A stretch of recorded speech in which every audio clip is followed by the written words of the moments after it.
बिस्मिल्लाहिर्रहमानिर्रहीम। अब हम आपको सफ़ूफ़ तबख़ीर के बारे में बता रहे हैं। गैस, तबख़ीर, एच पलोरी में भी ये सफ़ूफ़ फ़ायदा देता है। इसमें भी यही है, आपने मिलट्ठी मुकशर को डालना है। मिलट्ठी साफ़ हो, इसकी छील उतरी हुई हो।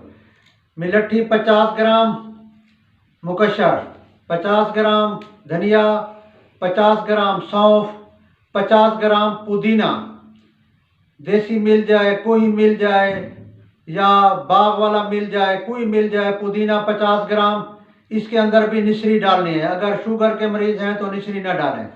तो ये हाजमे के लिए भी बेहतरीन है, तबख़ीर के लिए भी बेहतरीन है, एच पलोरी के लिए भी बेहतरीन है।